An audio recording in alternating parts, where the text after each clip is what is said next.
ترى لسه الشاشة في مشكلة وراي.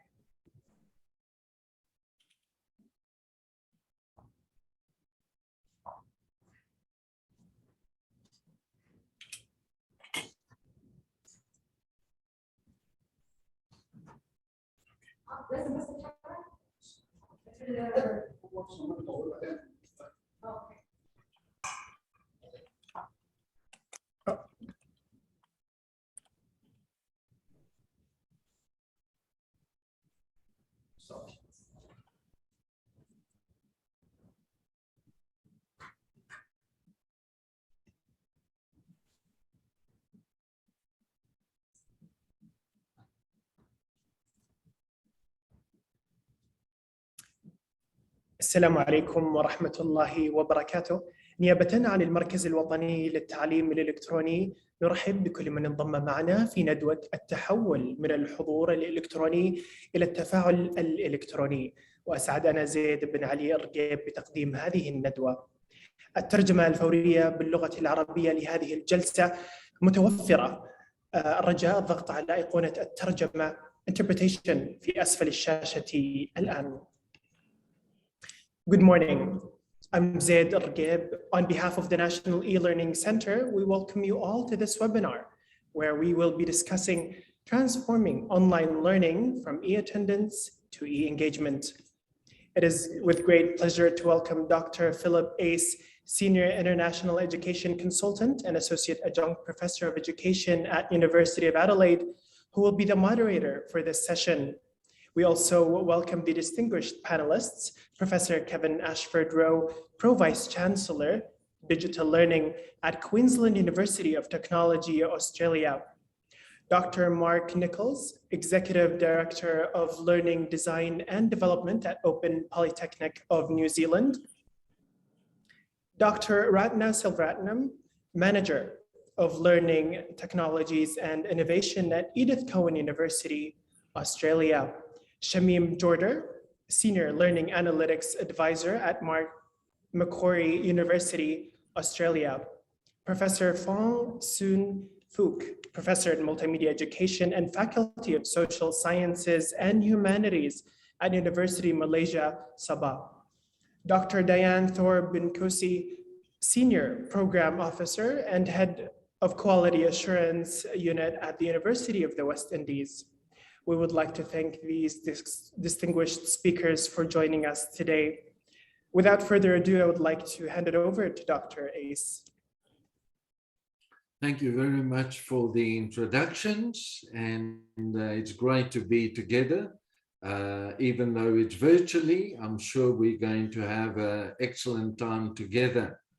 So, yeah, my own background is that I've done a PhD in education and communication. I've done various consulting bits and pieces over the last 22 years that has brought me in contact with many of the colleagues today, also through Escalate, ACODE, conferences and such events. But what we're going to have is e-attendance and e-engagement. And the link is that for some universities internationally, e-attendance is very important. For others, they have taken the step towards e-engagement and are not that concerned about the official e-attendance, but they monitor and support student behavior through learning analytics. We're going to look at both sides of that coin, but the speakers were given free rein in terms of how they wanted to look at this topic. So we have 6 presentations, each of about 10 minutes, and we'll have a question or 1 or 2 questions after each speaker. If there's additional time at the end, we'll give people opportunity to type those questions in the chat. Each speaker will look at this issue of e-attendance and e-engagement, the whole digital university concept, digital learning, digital engagement, student success from their specific perspective. And our first speaker is Kevin Ashford-Rowe. He's institutional lead for digital learning at Queensland University of Technology in Brisbane in Australia. And he also leads the university's learning and teaching unit. I'll now pass over to Kevin to share the first thoughts. Thanks, Kevin. Thank you very much, Philip. And from where I am, good evening, colleagues and those people who are attending the session, and also the National E-Learning Centre in Saudi Arabia. In the time that I've got available, what I wanted to do was talk to you in terms of a strategic dimension to the challenge of moving from e-attendance to e-engagement. So I'm going to talk a little bit about the notion of a digital university. I'm also going to talk a little bit from the Australian context anyway about what it is that our students are telling us, maybe what we might reflect on as being some of the basics, and then perhaps how you start to think about deliberately designing for learning to succeed in these online and virtual spaces. And then I think it's important, if we're progressing along journeys like this, that we have a sense of how it is that we'll know when we've got there. And from the perspective of a digital university, what I'm increasingly reflecting on is that institutionally, we're constantly thinking about this on campus or by distance online conversation. And I think that there is a maturing notion of a digital university, a university for the digital age, that recognizes that learning actually occurs in the physical, the digital, and also the space in between the two. So institutionally, from our perspective here at QUT, we've run an agenda where we've moved from being what I describe as being digital in part to starting to adopt a paradigm of being what I've again described as being digital at heart. And what that means is that we're looking to move away from using technologies to fundamentally mimic the ways that we currently do our business in the analog space, and actually bringing technologies into place and thinking about the ways in which technologies, the affordances that they provide to us, challenge the ways that we currently do business, and be open to thinking about the ways in which we might use those technologies to fundamentally change some of the ways that we enact or transact or relate to students. I think that in many ways, that's what underpins this notion of thinking about how you move from e-attendance to e-engagement or e-presence. From the perspective of our students, when we ask them, what is it that we need to do to improve your experience of learning and teaching, they tell us a number of things, and those things come very often boil down to the ways in which we provide environments in the physical and the virtual spaces that enable them to engage with one another, and I think crucially to engage with their teacher. So I think what students are starting to tell us, and this is both anecdotally and from the formal evaluation surveys that we run, is that they want us to provide them with spaces where they can create discussions and engage in discussions, not just sit and listen while we communicate to them. They want us to provide them with the ability to mix and mingle with fellow students and form new relationships. And I don't think that this is a comment that just relates to the physical environment. I think that as we mature the education delivery experience, we have to think about how we facilitate that both in the physical and the virtual environments. And students very much are emphasizing that social aspect of learning. And they want us to create those environments for them, that they see that part of our role as a facilitator of their learning and teaching experience is that we facilitate these spaces and these opportunities for them to move beyond attending or e-attending, and enabling them the opportunities to think about how they might e-engage or be physically or virtually e-present.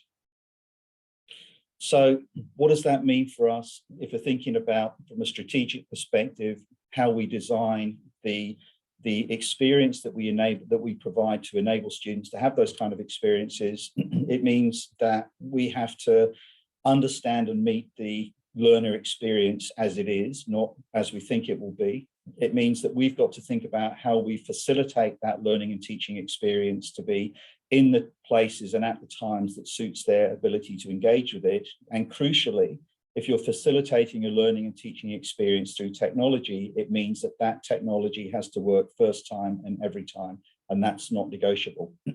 But fundamentally, it's also about the curriculum. And it's not a technology conversation, it's about the curriculum and thinking about the ways in which you enable students the opportunity to access that curriculum and to engage with it. So technology is the enabler. It's actually a learning effect multiplier, but it's not the technology, it's the curriculum.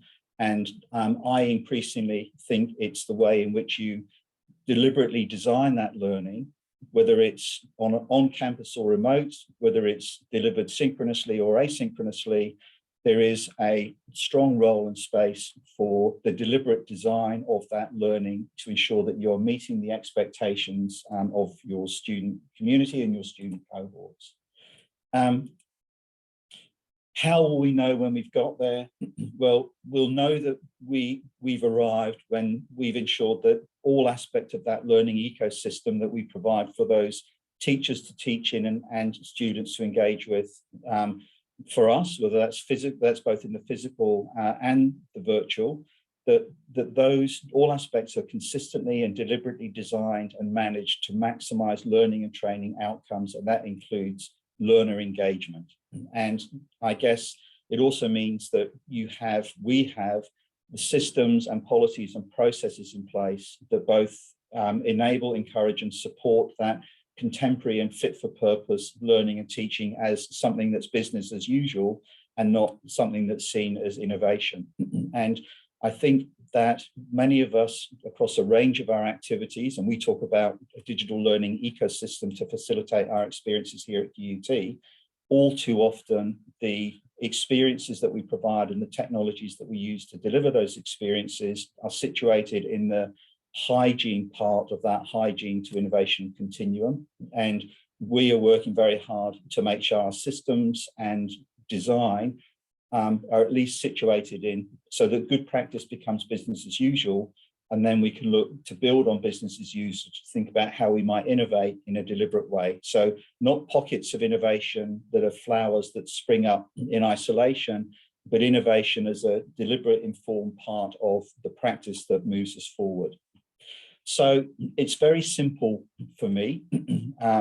And that means that I will know that we've achieved the status and that we're properly operating and functioning as a digital university when we've fully embraced that digital learning and teaching paradigm. And that means that we're using technology to enhance learning, both in the physical and the virtual, and going back to my first slide, in the space that exists between the physical and the virtual. That we are consistently delivering that digitally enhanced and high quality learning and teaching experience, and that we are using those technologies to drive students' ability to access their learning experience and to engage with it. And frankly, from an organizational and a systems perspective, that we have implemented the framework, which includes the policies, the products, the services, the processes, the systems and the tools across the student life cycle, but particularly in that learning and teaching aspects of the student life cycle that really genuinely drive excellence in digital learning and student learning in the institution. Philip, I think I might pause there. That's kind of a once through lightly, and if there's any opportunity for questions, I'm happy to take them, but I'll stop share and hand back to you. Thank you very much, Kevin. There's one comment here. There are two comments in Arabic, which I do not understand, so I unfortunately will have to skip those. But there's a comment here: the information shared indicated that student engagement is a teacher problem and not a participant problem. The reality experience in my context is that participants want to sit in the background and just get their attendance certificate. How to raise student motivation to engage? Can you comment on that? Well, the first thing I think I would probably say on that is stop giving certificates for attendance and start giving certificates for things that demonstrate engagement with the learning part of the activity. So if you really want people to be engaged, start thinking about what is it educationally that demonstrates that they've been engaged and certificate that. I mean, that's very simplistic response, and I don't mean it in a glib way, but I do think that education is a contract, and it's a relationship, and in one part it's a transactional relationship, but it's also about building an expectation on both sides and being clear. I have no challenge with being clear to students that success in their learning endeavors requires certain things from them in terms of contributing and, using the phrase again, engaging with that learning. And I think, Kevin, the assessment practices needs to align with the learning outcomes, and so that you're actually assessing and, like you said, rewarding what is important, not the mere attendance, whether it's online or physical, doesn't matter, or in between. But the longer game is towards student success. And as you said, we've got to look at rewarding that. So the phrase that we use here, Philip, is constructive alignment. And yes, what it fundamentally means is once you've determined your learning outcomes, that you set your assessment criteria to measure achievement of those learning outcomes. And then it's less a function of whether you attended or whether you took a book out of a library, and more a function of assessing that people have genuinely understood and are capable of delivering those learning outcomes. Absolutely. The original person, Carl, who put the comment there, was very happy about us thinking about changing the culture, and that's an enormous thing. And the culture is, there are many role players in the culture at institutions. It's not just the teacher, it's not just the student, it's not just the administration or the governance. They all have to play together. And I think when I looked at your last slide, Kevin, the three areas that you looked at for success, that clearly illustrates that everything needs to be aligned to get to business as usual. And I've had various attempts over the years at various institutions of institutional change, and it's such a difficult thing in academia, in an educational institution. And there are many factors, and we all know about some of them, but it's really, really difficult to get that right. I think you're right.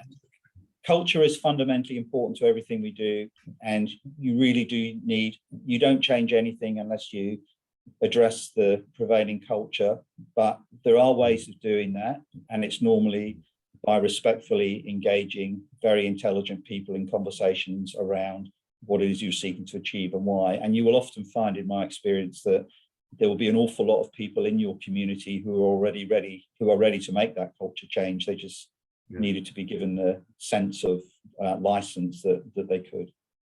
Yeah, excellent. If we had the time, I would have loved to hear all the presenters comment on that question, but we don't have that, so that luxury. We'll go to Mark Nichols next. Mark, if you can share. Mark is Executive Director of Learning, Design and Development with the Open Polytechnic of New Zealand. He's based just north of Wellington, the capital. He leads a team of over 100 project managers, learning designers, media developers, and enabling staff to develop online learning journeys across a broad range of vocational subjects, including teaching, engineering, social work, and business. So over to you, Mark. Thank you, Philip. Kia ora, greetings from New Zealand. It's an honor to be able to talk with you about the subject of online education and shifting thinking from attendance to engagement. I've called my talk E-Engagement and the Importance of Time, and for very good reason. In my work, I've noticed that online learning is not a single thing. There are very many different forms of practice, most recently noticeable through the emergency remote teaching that resulted from the COVID-19 pandemic. So online education and e-learning do not mean one type of education experience. So in my presentation, I'll begin by talking about the importance of time as a central concept. There are two binary options behind the design of education practice. There's synchronous or same time and asynchronous or time irrelevant. Time is the master of how education systems are designed. Whether education is assumed to take place synchronously or asynchronously determines everything about the practice of online education. From this starting point, I'll move on to analytics systems, then talk briefly about forms of assessment and how they're invigilated. Synchronous and asynchronous forms of online education are also relevant to how instruction is designed and the role of the academic in education. I'll finish with some points related to why I think asynchronous forms of online education are more suited to 21st century learning. So my recent work has considered different forms of online education, and I'm convinced that there are two very different types, synchronous and asynchronous. In practice, it can sometimes be hard to tell them apart, but when you trace any online education back to its source, you will find either synchronous or asynchronous assumptions waiting there. Now, conventional education is synchronous. So in the 20th century, it was fully synchronous, consisting of lectures and workshops that students had to attend. Instruction was live. It required attendance to the lecture. There was the additional benefit of being able to talk with peers and do group work, but it all required the student to be at a set place at a set time. Now, in the 21st century, these practices are digitally transferred. There's more flexibility in time, such that students can perhaps watch recordings of classes later. A teacher or lecturer might have assistance from various online resources. They might make use of video clips, wikis, e-portfolios, links to other sources. Lectures and tutorials might even have a Teams or Zoom option. Peer involvement might also take place virtually. But ultimately, the basis of the experience requires synchronous time commitments. On the other hand, to the right of this slide, you have an open digital distance education, or ODDE model. In the 20th century, this usually meant providing print-based materials to students. These manuals would be prepared by a team of instructional designers and subject experts. Students could study at their own place and time, independent of other students. As a result, peer and group work was minimal. Now, in the 21st century, much of this just goes online. Instead of print, course materials are enriched by going fully digital, and new options for real-time tutorials and online resources can be added. Now, on the right-hand side, there are some important options for still more open access and flexibility. For example, students might start and finish anytime according to their own schedules. Now, more universities are doing this, including the very successful Western Governors University and the Southern New Hampshire University in the US. My own institution, Open Polytechnic, has also been working towards this future. So in synchronous education, there are timetables, there's a single identifiable teaching voice, there's a classroom or lecture theatre, and there's peer engagement or group tasks. Timing is important.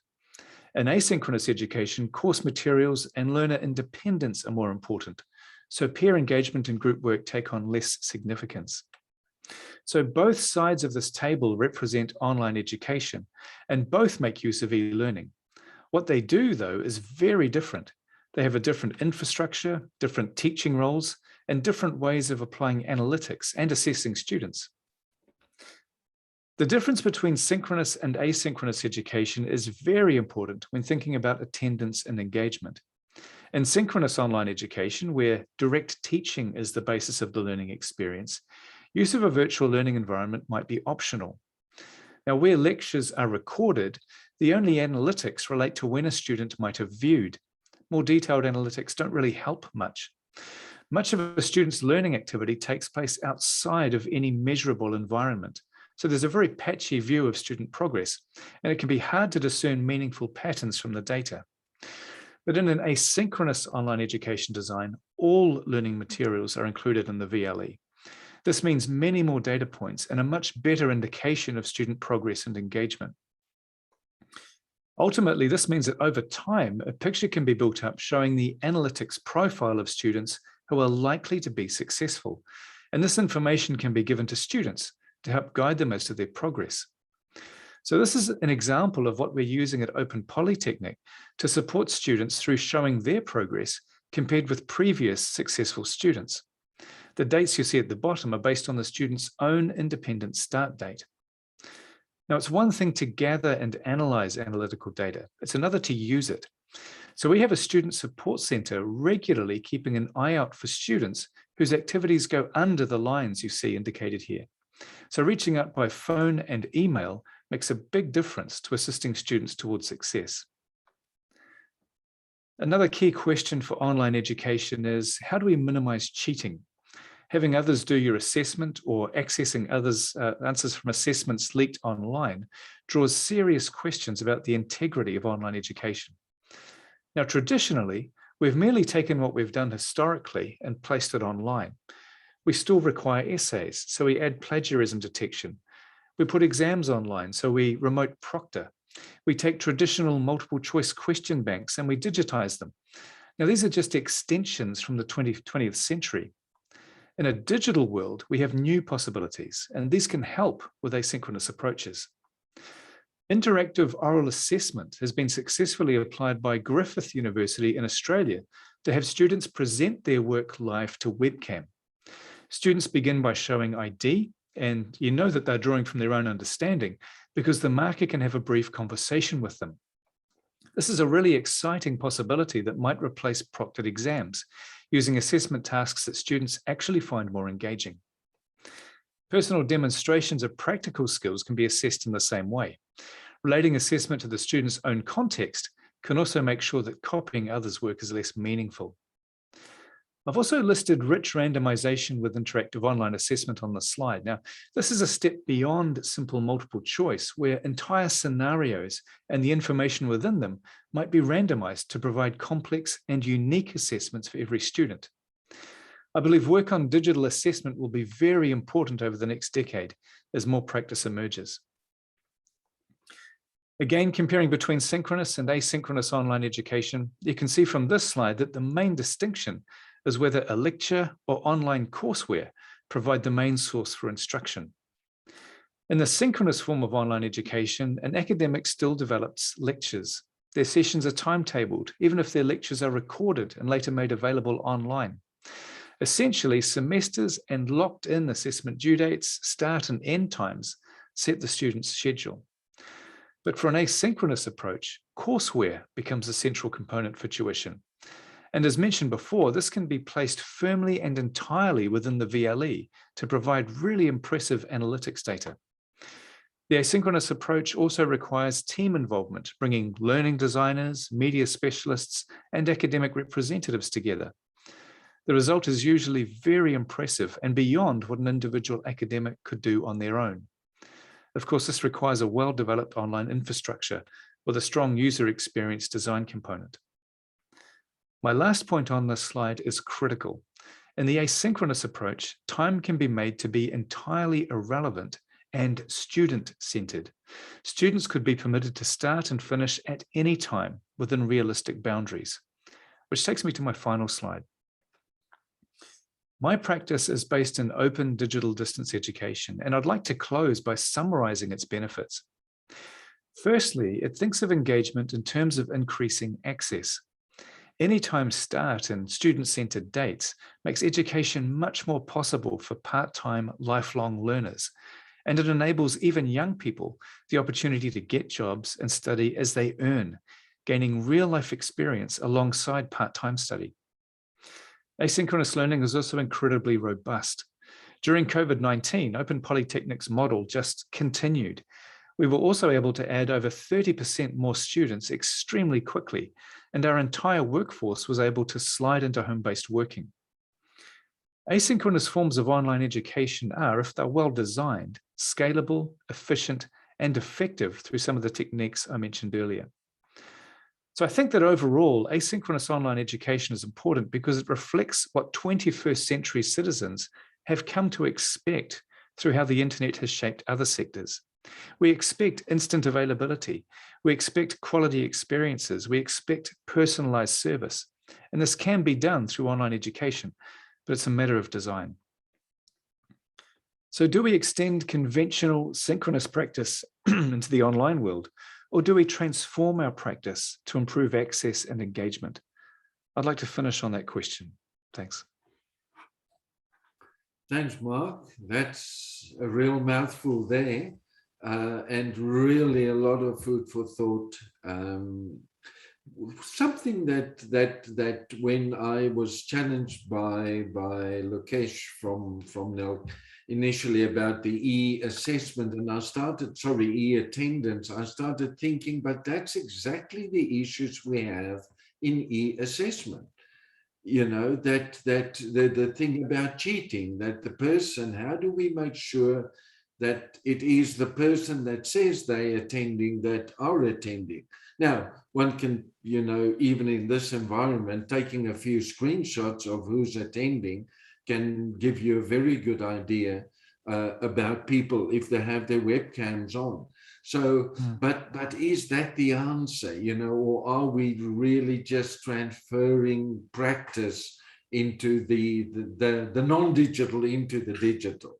I don't know if you want to comment on that.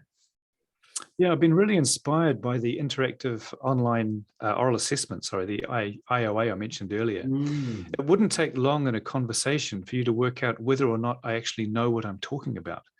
And if you ask me a question now and I respond to it in real time, there's nothing I can hide behind. There's no way in which someone else could feed me the answer.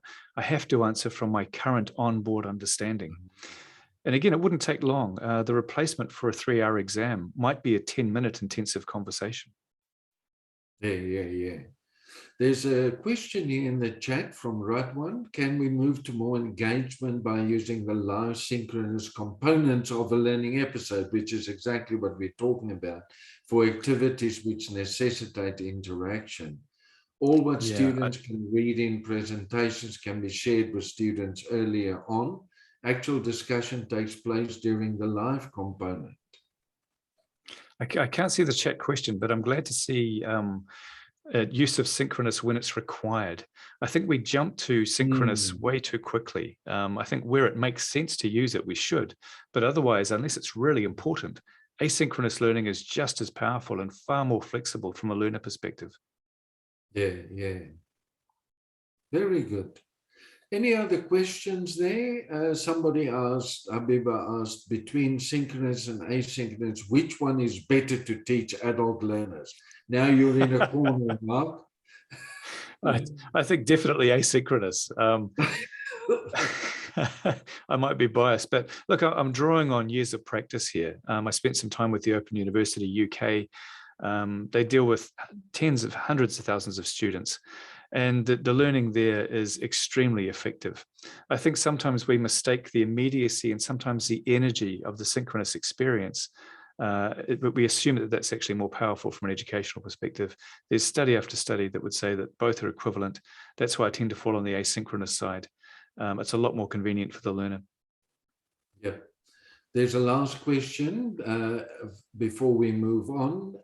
Khaled says, when do you think that e-learning can be fully accredited by government? Now, before you answer, Mark, in 1994, when I was a senior lecturer at Massey in New Zealand, they've just sort of a few years before or after, the government decided to give the same kind of budgetary assistance to people who study online or offline. And that's been a debate and obviously still going in countries, you know. Is it the same value that the student get? So how would you respond to that? Well, I think Kevin touched on this earlier. It's about assessing to learning outcomes. And I mean, for us, we are accredited in New Zealand. I think that the Western world is quite fortunate in being able to have accreditation, I think, through most, if not all, Western countries for online education. It really comes down to whether or not you can demonstrate that learners are meeting the learning outcomes. And again, there's plenty of evidence that that is in fact the case. Online education done well can certainly meet learning outcomes across all sorts of different fields of knowledge. And the thing that really gets me is when people say, no, but e-learning can be as good as face-to-face. And I say, what's so good about face-to-face? You know, why are we taking that as the benchmark? You know, online can do things that face-to-face can't do. And there are things in face-to-face with social interaction and stuff that is very difficult to do online. But there is, yeah. I think they're drawing from experience, and you would have seen this too, Philip. It's also possible to do distance education and online education very poorly. I wonder whether people do project that possibility when they think of what online learning is. Yes, and unfortunately during COVID-19, the last 2.5 years, when all universities had to move online and all education schools move online, in many cases, it was poor distance education. It was dumping PDFs and PowerPoints online or just keeping lecturing using Zoom and Teams. And then people stepped back and said, no, that's not great. Well, it isn't great because it's not well-designed learning. Okay, we'll have to move on. Thanks, Mark. We're going to move to Ratna. And Ratna is the Manager Learning Technologies and Innovation at Edith Cowan University in Perth in Western Australia. Ratna has over 20 years of experience in higher education internationally. And she did her Doctor of Education in the UK and got it from the University of Leicester on managing digital learning implementation in higher education. I'll pass over to Ratna. Thanks, Philip. I trust you all can see the screen all right. All right, great, thank you. Yes, we can. And let me know if I need to go through this quickly, because I understand we do have 2 more colleagues after me. But I appreciate the flow of the presentation, because Kevin started off very nicely in contextualizing and grounding what a digital university needs to look like. And Mark talked about the powerful affordance of what it means to be digital, which is basically transcending place and definitely transcending time.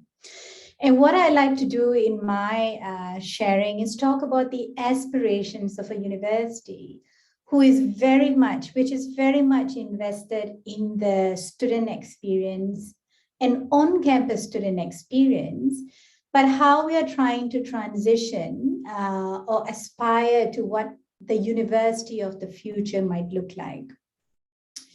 So Edith Cowan University, to understand where we are going, I'd like to give you a little bit of a context of our university. Now, Edith Cowan University is 30 years young, so we are fairly young.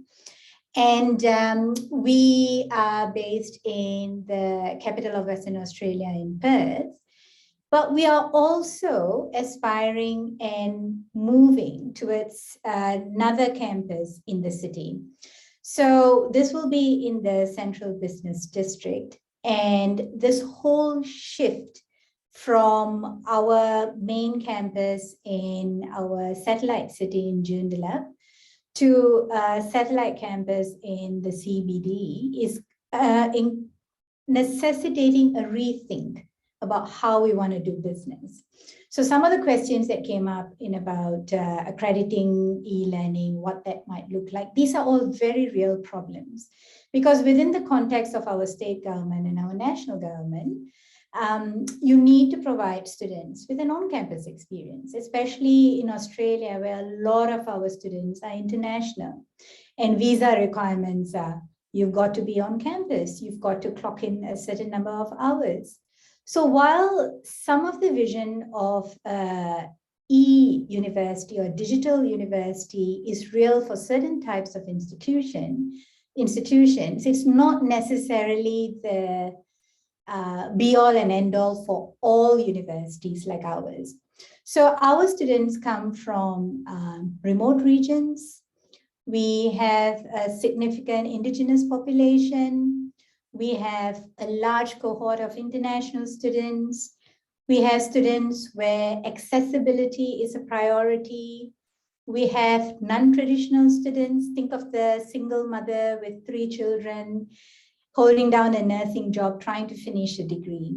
So we are very proud of our demographic because we need to reach all types of students in the most equitable ways possible.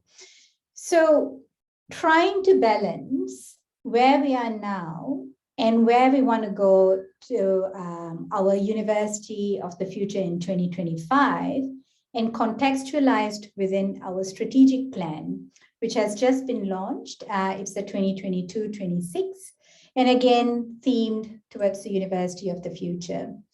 And I've pulled out one line from the strategic plan that is of relevance for us, is that there is a priority now for quality and consistency across all modes and locations of study. So ECU will provide world-class, inclusive, and engaging learning experiences of comparable quality in all physical and virtual spaces, and also those in-between spaces. So I'd like to look at some of the steps we are taking towards this, looking at some of the tools we are using right now as well in that. Now, attendance, e-attendance to e-engagement. Attendance, yes, it is important in both the on-campus and the virtual environment. And we went through the whole gamut of trying different technologies to do this. So we adopted Quickly Attendance as a dedicated software to start tracking attendance. Though a lot of Australian universities do not mandate attendance, there are some programs that require it for their professional accreditation. So people are talking about QR codes, hardware-based attendance tracking, just to make the life of the academic easier. So we adopted Quickly Attendance. But what we found was, as an e-software solution, the uptake wasn't quite there. There were various reasons for this. There could be the fact that it's not mandated for some programs. Culturally, it was a bit of a surveillance tool that people were uncomfortable with. So we just ditched it. So we said, okay, we will not have a dedicated software. But then again, how do you start tracking how students are present? So we looked at multiple trackers. We are currently changing our learning management system from Blackboard to Canvas. So Canvas as an LMS is our main interaction point with students. So when we have interactions in Canvas, you can also see that students are present and what they're doing. Our virtual classroom solution, we are moving from Blackboard Collaborate Ultra to Microsoft Teams. Now we are currently in a Zoom environment. We also provide Zoom for certain specialist classes. Now we have the very renowned WA Academy of Performing Arts, and they have specific requirements in terms of music teachers, stereo, high fidelity sound. So for them, Zoom works very well.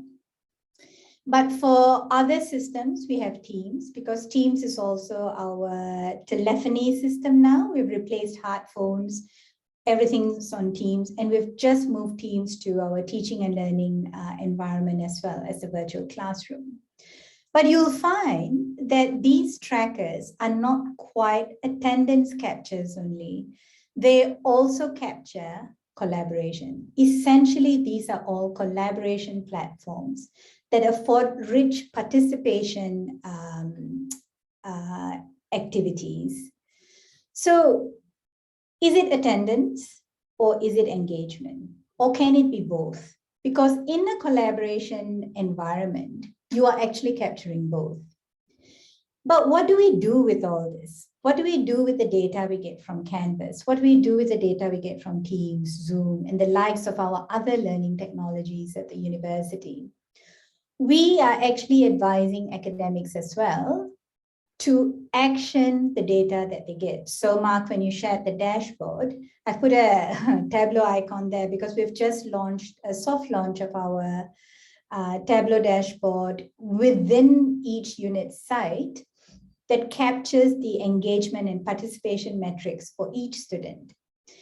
What I've shared here is advice we've given to academics to actually action the data based on the LMS alone. But our Tableau dashboard, we are evolving it to be a 360-degree view of the student. So it's not just their engagement within the learning environment, not just their participation in the LMS, but also the other engagement around the support, well-being, and other metrics that the university uses for engagement and retention. So academics need to know what to do with the data. So at key points in the semester, we are telling them, go into your LMS, pick up these out-of-the-box data and analytics that you can get. And this is what you do. This is actually a longer document, but I just picked this up because we want to tell them, all right, every 1 to 2 weeks, look at the interactions within the LMS. If they're not doing, if they're not interacting as required, here's a sample text that you send out to your students in a very strengths-based approach. Not to say I'm disappointed you've not been engaging with your video in week 1, but it seems that you perhaps have not had the opportunity to engage with video in week 1. How can we help you do so? Now I'm glossing over this a little bit, but I've just been working on text with them to improve this experience. Yes, Philip? 1 minute. Oh, all right. I'll just go through. So this is an example of how we go to the last slide. So this is how we are walking academics through this particular process. And the last slide actually talks about what we are doing to improve this process in terms of the concrete technologies we want to use. So when we transitioned LMSs, and we're in the midst of it, we looked at what are the technologies we have that support this learning ecosystem for students. Now, we've categorized it into content production, assessment and feedback, short courses and micro-credentials, and also collaboration tools. Now, these tools need to talk to each other. They need to come into one larger system where we can meaningfully look at it and say, this works for the student and this does not. This is the sort of engagement, that sort of e-engagement afforded by the learning technologies that the university has, that we are continuously refining and reworking as we head towards the university of the future. So it's aspirational, but it's very much in the works. Now I'll pause there because Philip is giving me the look. And if we have any questions, I'm happy to take it. Yeah. And I'll stop sharing. Thanks, Ratna. That's great. And I think the transition from the focus on the attendance to engagement is very interesting and I think very powerful.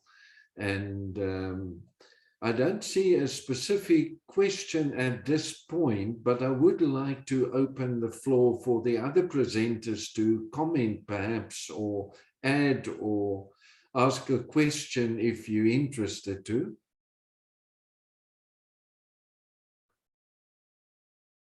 Otherwise, I will ask a question. And Ratna, I mean, the moving away from attendance, taking, and you said that, you know, cultural, it just didn't work. In your e-engagement statistics and Tableau dashboard and all of that, is there a specific focus still on making sure people actually attend or not? Yes, there is, because if we find that students are still not quite there, we will reach out to them because we have a very strong student success team. And we have a very strong communications team. So we have different campaigns to actually reach out to the students and make sure they are participating and they are attending if they miss too many classes. Especially now in terms of COVID, we do want to check in on students and their well-being. They might be away sick. We need to know that they are okay. Yep. So the answer is yes, Philip. Yeah, very interesting. Thank you, Ratna. We'll move on to Shamim, if you can share your screen. I'll tell you a little bit about Shamim. He's currently working at Macquarie University in Sydney, Australia. And he's the Senior Learning Analytics Advisor. And he has designed and developed two unique learning analytic applications titled iLearn Insights and MyLearn. He's also authored a book called Moodle e-learning course design, a flexible approach. So Shamim, tell us more about that, please. Thank you, Philip. Hopefully you all can hear me correctly. Yep. So I'll be talking about learning design, the way we handle e-attendance and student engagement at Macquarie University. So basically, the reason of this slide, just to let you know that my presentation will include two unique applications, in-house applications that we have developed. One is iLearn Insights and the other is MyLearn. So I won't go in detail of this slide, just to let you know, this iLearn Insights, as you can see, is actually used by 850 staff and to send out around 200,000 personalized email every session. So you can understand, and it is in production for last 3 years. So you can understand, like, it's heavily used now in this institution. And because of this success, we have implemented another application, which is MyLearn. This is actually student facing. iLearn Insights was staff facing, and this is student facing. And this is, we just started in February, so only a month ago, 4 weeks back. So very recently we have started this session, and within one month, as you can see, nearly 7,500 students has used it, and it attracted 128,000 hits. So it got to a point is probably getting to be popular towards the student. So let me go details inside my presentation. So all my presentation will include these two in-house applications that we have developed. Now, e-attendance. In Macquarie University, we do not call attendance. We like to use the term participation. So how we basically look into this participation? So at the very beginning, using iLearn Insights, we started to get the participation using this attendance activity in Moodle. So in attendance activity, the academics can give the participation manually. And as you can see, it noticed, like for session 22, didn't attend, session 23, 120 minutes attend, and everything. It also gives the total attendance, as you can see over here. It gives attendance percentage to date as of today, and the potential attendance they might get, and maximum consecutive absences. So as you can see, 2 consecutive absences, 4 consecutive absences, that is the maximum. And the good thing was, depending on this side, as you can see, I have put a personalized email, an example. This type of personalized email we could send to the student, which was a very good. So for an example, dear student, first name or the last name, and some text, as you can see, then it graphically shows its attendance or the participation, whichever you call, and detailed over here. Session 1, you are excused. Session 2, you are excused. Session 3, you are present, as you can see. Session 13, you are absent. So by sending this sort of personalized email, basically made them to think, okay, the university can look into our participation, or the unit convener is looking into our participation. So I should improve myself and be involved in participating the unit. So this was at the beginning, but this was basically manual attendance. So after that, we came to gradebook activity. So what happens during the any session, the teacher probably gives them a small quiz to answer, and there is a marks involved in it, and there are so many settings over here. Depending on that quiz or any activity, we can basically come up with the attendance for them. So green means they have attended. Gray means we don't want them to get the attendance, and red means did not attend it. Again, we can send this sort of personalized email. We have other ways to get the participation. For an example, using forum, using Zoom, or Eco360. So all at the end comes down to this sort of personalized email, and it's a bulk email system. With 3 clicks, probably they can send to 1,400 students altogether. Just to let you know that every week I've seen now nearly 20,000 to 25,000 personalized email is sent through iLearn Insights. I go to my second slide. So this is all about monitoring engagement. So this slide shows monitoring engagement by staff. Next slide, I will tell you monitoring engagement by student themselves. So as you can see, these are the graphical functionality that iLearn Insights provide to the staff. So they clearly know there is a 90% engagement with their unit or the course. And out of 90%, 98% is coming from the login, and 81% is on-time submissions, right? They can also see their login and activity hits during the last 7 days or 14 days, as you can see. So this is all part of engagement. This graph basically showing them how many students are missing to submit their activity. So this is the activity engagement. So this is a negative engagement in terms of, because they are not submitting. So our academic knows, okay, 73 students failed to submit the first activity, 29 second, 23 third, and 9 fourth. So these 9 students are basically in danger, right? Because they have all missed out all 4 activities to submit. Now, forum engagement, as you can see, there are graphical views that this iLearn Insights provide. Over here, for each forum, it shows how many discussion has been made, how many unique users contributed to those discussions, how many replies has been made, and how many unique users contributed to those replies. So looking at this, it's very clear to the unit convener which other forums are more engaged, students are more engaged with, right? And even if they want to go in detail of those forums, they can view this sort of graph, and putting their cursor over here, they can even read it. They don't have to. So this plus, as you can see, plus is the starting forum post.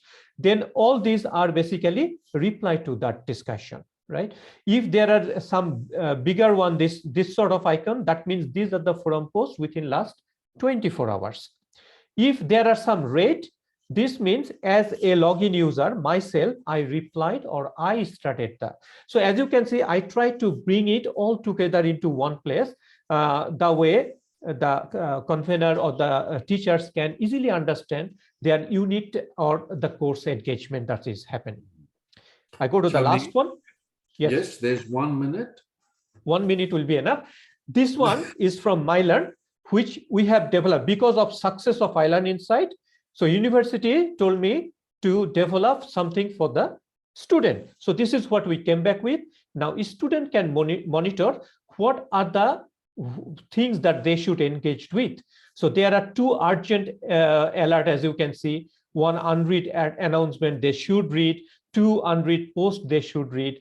This one is a very good, I'm sure these are the very good one. It shows like what are the classmates are currently reading in each of this unit. So as you can see, these are the top 5 things that other students are currently reading. So for myself as a student, I will think, should I read or should I not read? So if I haven't read, it comes with never, as you can see. If I have read within 7 days, it comes with a green and the date. If I read it before 7 days, it comes with a date but black color. So it gives some sort of idea, and they can click over here, goes directly to that place where they need to read. And this is learning activity engagement. Again, same things. Each and every activity they need to submit, it's written in a nice chronological order, and they can clearly see whether they have submitted or not. If they have submitted, it's nicely green, so they don't have to worry. And looking at this, they can see that, okay, there is one assignment which is due in two days remaining, so I should basically prepare or submit it. So this is coming from the myLearn. So these are the two applications that we are using for e-engagement as well as student e-attendance and student engagement. Just to conclude, I personally believe that to measure e-attendance as well as student engagement is very difficult. And for each and every unit is so difficult to come up with a single approach. So all these both applications, the teacher or the convener can basically change all the settings to suit their own unit. Thank you very much. Thank you, Shamim. Well done in that last 60 seconds, a sprint to the finish line.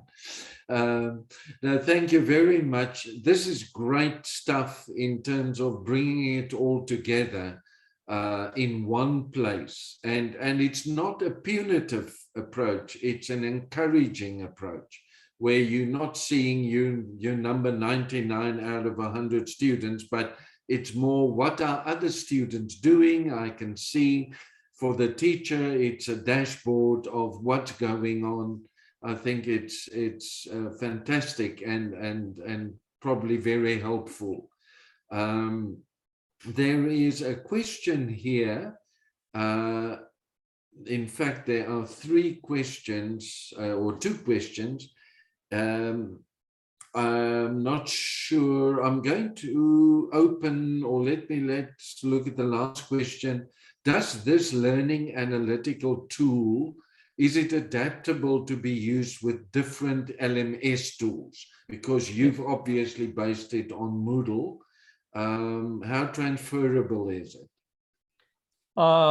It is not possible, but if you are a programmer, you know that the way you write the code, basically you can pick up those code and basically connect it to any LMS, right? But like if you want to connect it to other LMSs, you need to put effort on it. There will be an effort, definitely. Good. There was a question about students with disabilities and e-learning.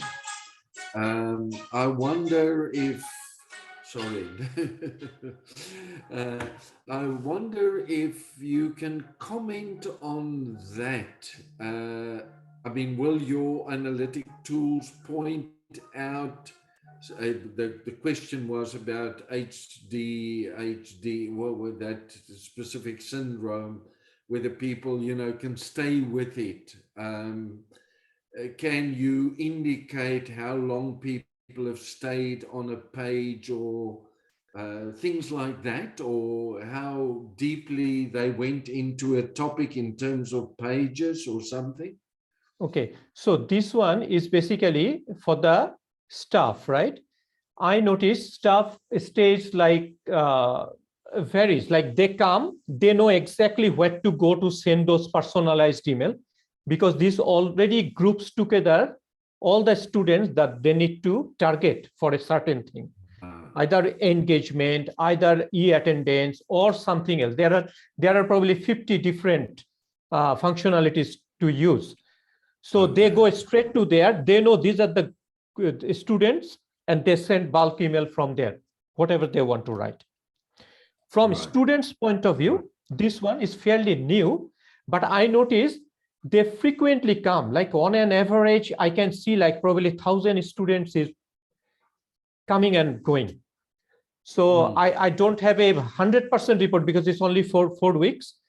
But like I can see the students are rotating here, like coming and going and coming back in the evening. So they are coming back. But staff one is basically they come probably once in a day. They know exactly what to target. Thank you. And Faisal helped me with ADHD, for attention deficit hyperactivity disorder.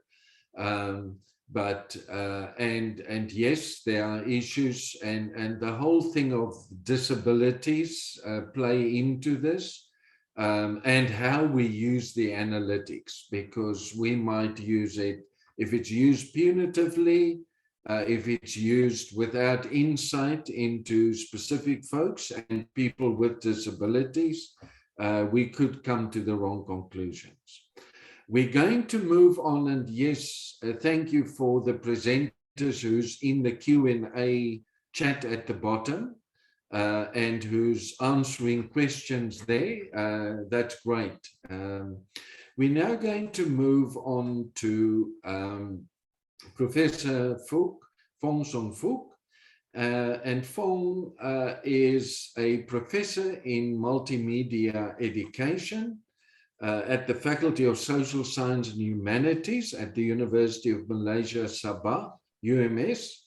And he was the founding director of the Center for E-Learning at UMS. He's received numerous awards also in Australia, the Endeavour Executive Award and many other awards during his career. And his philosophy is interesting, that the application of technology is learning design first, technology second. And that's why it's no surprise that he chose that specific topic, learning designs, to ensure active engagement of online learners. Over to you, Fong. Thank you, Dr. Philip, and greetings to everybody from University of Malaysia, Sabah, in East Malaysia. Okay, the topic is called learning design to ensure active engagement. And I'd like to start off with this particular slide, e-attendance system at our university, UMS.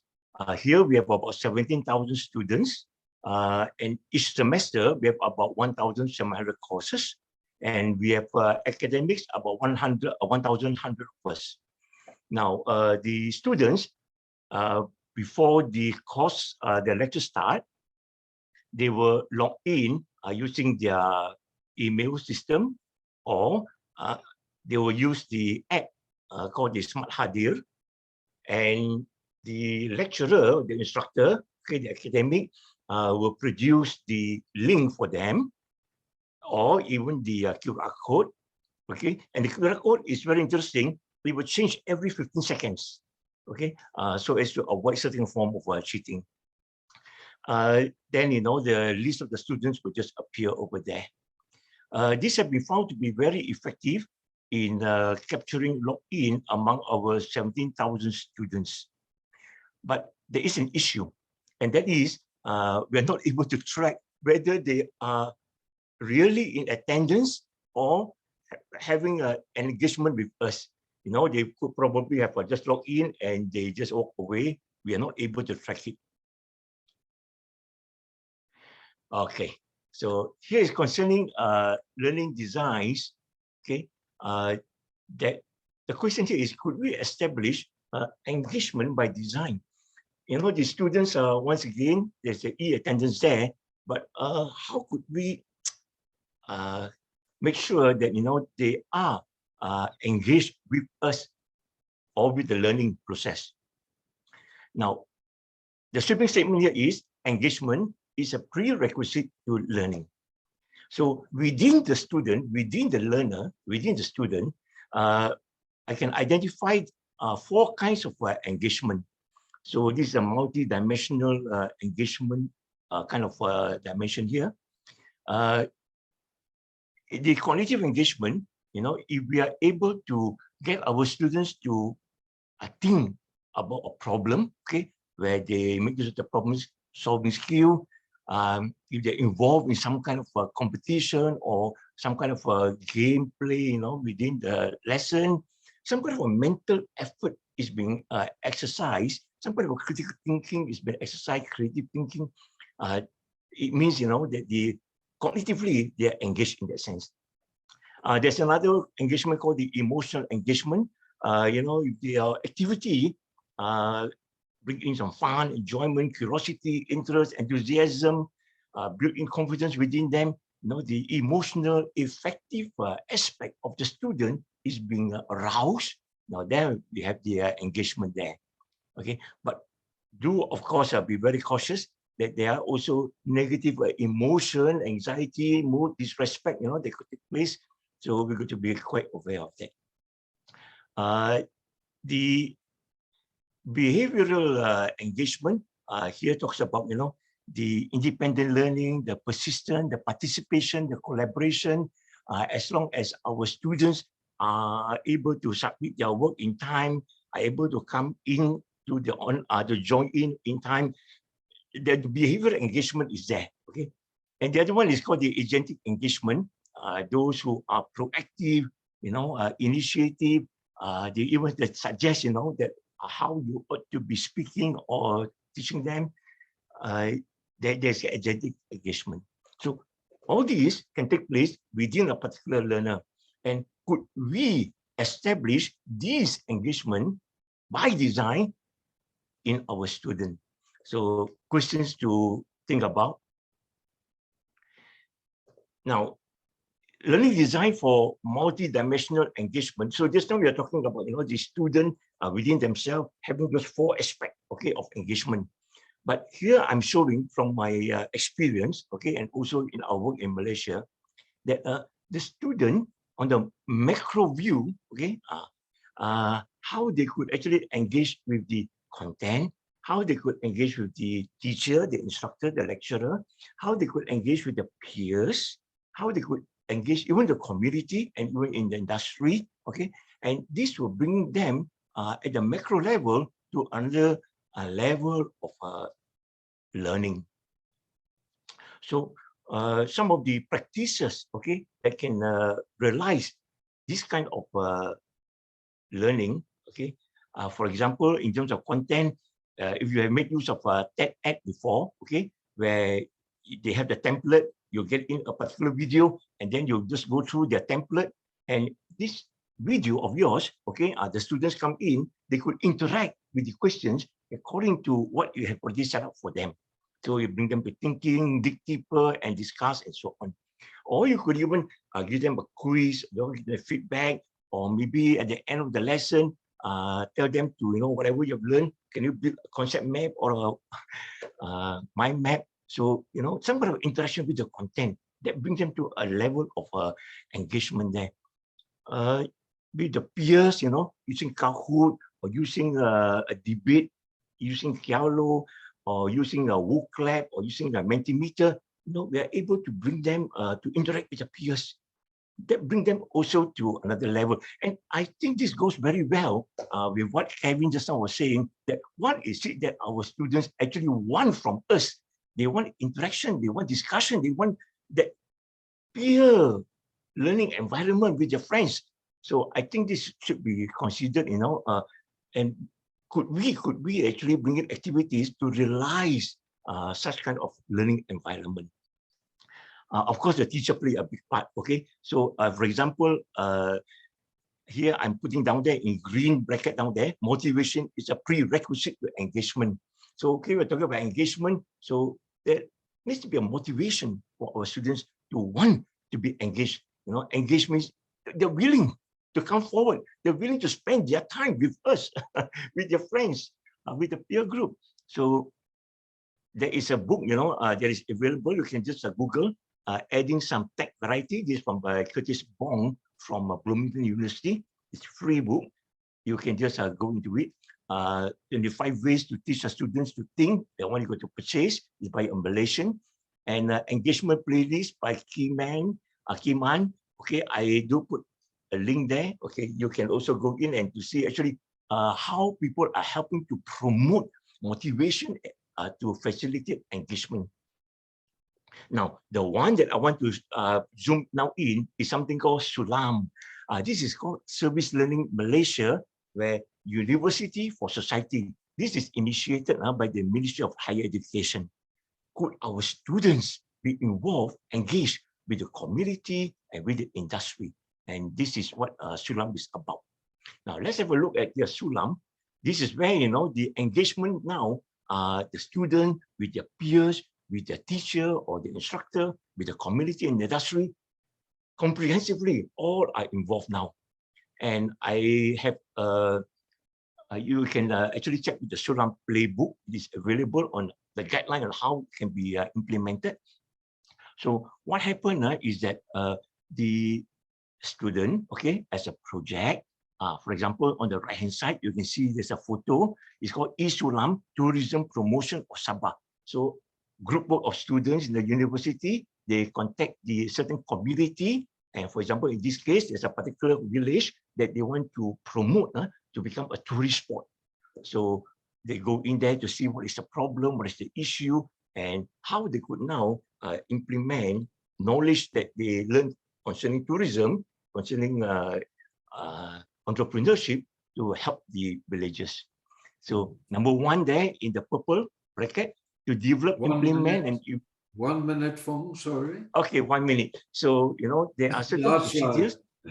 Okay, I got you. So the examples of Sulam community, for example, solving social and technical issues, crowdsourcing, building apps for the community. And where does the fund come from? From the industry.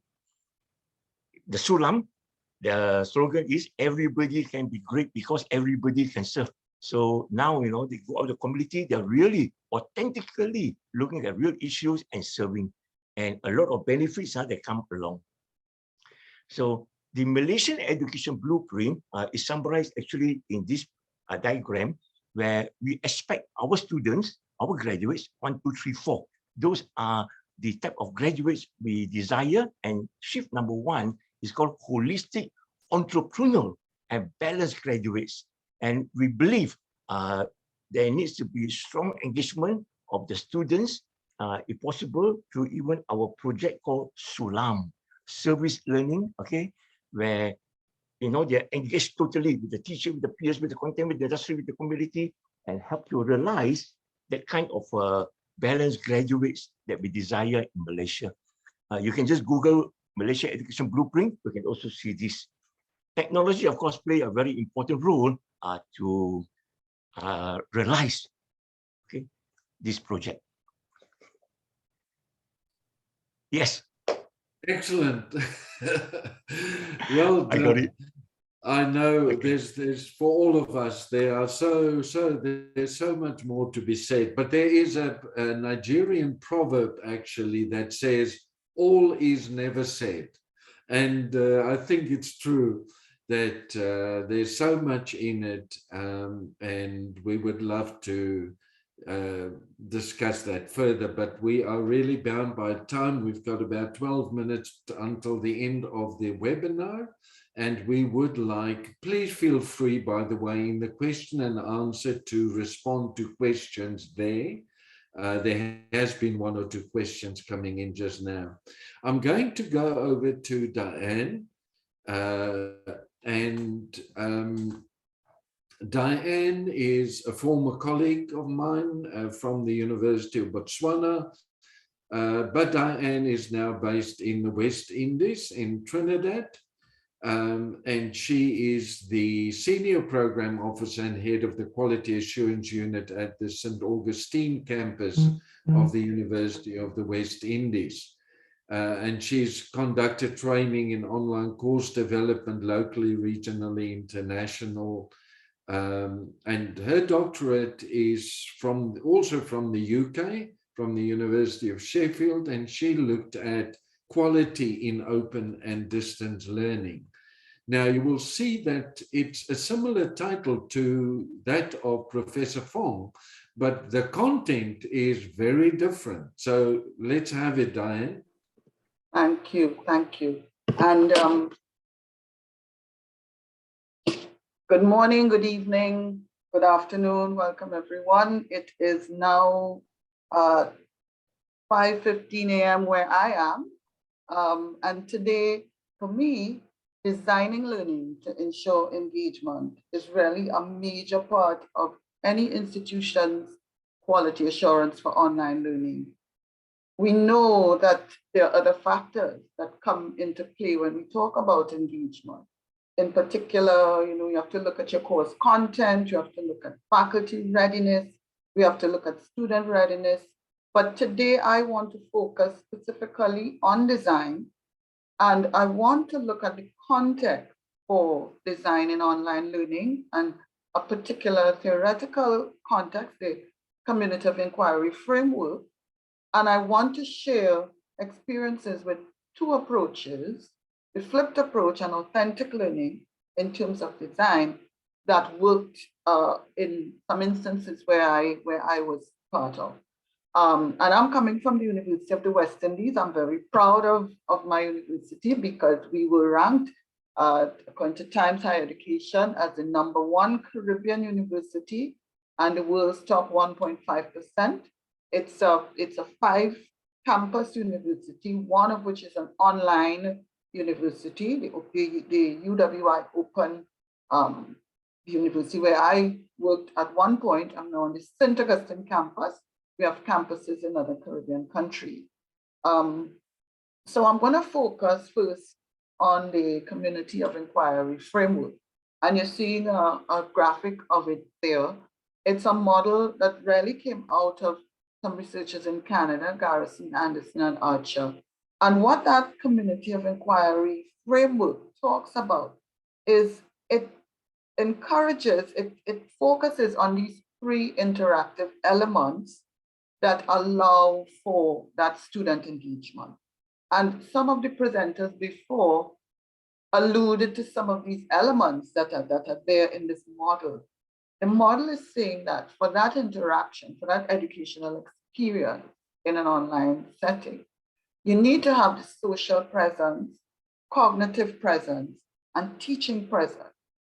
And the social presence here is looking at the ability for your students to identify with a community where they feel comfortable, they're in a risk-free environment, so they feel safe, the environment is open and trusting. So you have to set up that social presence. The cognitive presence, when we talk about that, we're looking at allowing the learners to construct the understanding, the knowledge, the meaning from the content. So you're looking at how do you get them to engage with that content to be able to extract that meaning. So one side of it is the social, getting that trust and engagement. The other side of it is getting them to engage with to understand the content through discussion and reflection. That's a cognitive presence. Your teaching presence here looks at getting your teachers to do that design and facilitation by setting the curriculum, focusing on discussion, and so on. So those 3 elements must come together for you to get that engagement. So now that I've set the context, I just want to share with you 2 approaches that I've had experience with that really applied that community of inquiry framework to get engagement. One of them was a flipped approach, and let me just say a little bit about the flipped approach. It's also called inverted classroom, and it's not anything new really. We've been doing this in face-to-face teaching without calling it that name. It involves you switching from that common model where your students will come to class for a lecture. And I know there was a question in the chat earlier about this. What you do in the flipped model is you provide the students with either their required reading or their lectures or screencasts or that content beforehand, so that when they come into the class, you use that time for your problem solving and so on.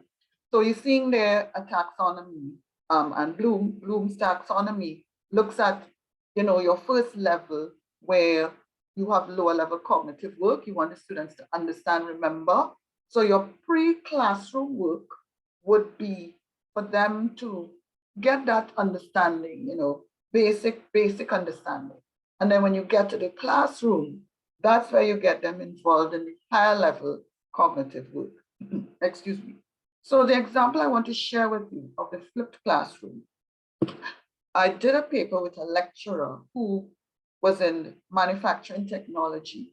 It's a year 2 engineering course in a 3-year engineering program. He did the flipped approach by recording brief 15 to 20 minute lectures for the students. These were placed in our learning management system along with a discussion forum. And the students were expected to, and he gave them prompts, he gave them questions to answer as they reviewed their videos.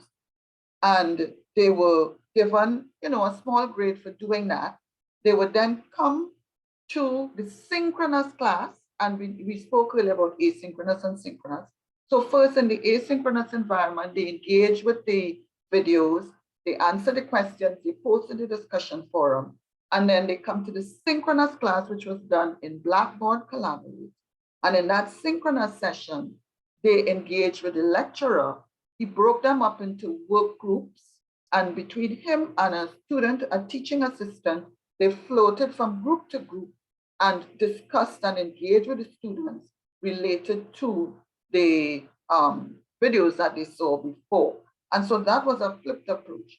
And when he did his evaluation at the end of the session, the students all commented on how engaging and interesting and exciting it was for them in that class. So that's one example of how the flipped approach was used for engagement. And it's just one approach which brought together the student, the cognitive, social, and teaching presence in that environment. The other example I want to give you is that of an authentic learning experience. Now, authentic learning, when we talk about that, we're talking about real life learning. You're encouraging students to create a tangible, useful quality product. It's authentic learning really provides those activities that will leverage student collaboration. It will create personal relevance, helping the students connect to real world application. It provides an opportunity for them to use a variety of skills, and it integrates assessment with real life learning experience. So I'm going to quickly share with you my experience with authentic learning. So I taught a course in training systems and instructional design to postgrad students in a business school, the business school attached to our university. So these are adults, and of course, these are small numbers, and they are in an environment where they want to come out being consultants, HR people, and so on. So the course I was teaching was basically a course in instructional design for HR people.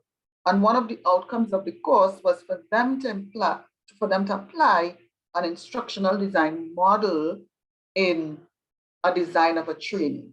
And how we did it, we gave them an assessment that required them to respond to a request for a proposal from a company. We actually got a company to come to the institution and deliver a request for proposal for these students to come up with a training course for that company. And of course, they outlined what they wanted. So the assessment for those students was for them to design that training course and for them to pitch it, say what they were going to do to the consultants, to the persons who were requesting them to be the consultants. And then they had to do a proof of concept, which is they had to design an example of the training that they would use. And at the end of it, they felt that they had gained from that. And they were very engaged and they were very competitive because we said to them that there would be a prize and so on. And it was really an engaging experience. And so those are the two examples I want to highlight. And I'm at the end now where I just want to summarize and just to leave with you that interaction involves, from my perspective, creating an environment where you build a community of learners, a safe space. That's the first thing. So your social presence. You need to focus on designing learning that is authentic. And when I talk about authentic, I mean that's relevant, collaborative, integrative, and that promotes healthy competition. And finally, ensure that you bring together social, cognitive, and teaching presence into your design. And that's where I'll end. Thank you. Thanks, Diane. Yes, we all would love to explore more of these things and everything that was shared. And I'm not going to try and summarize it in any way. I'm just going to say that, yes, e-engagement is what we're after. Engagement leads to learning. Learning is student success.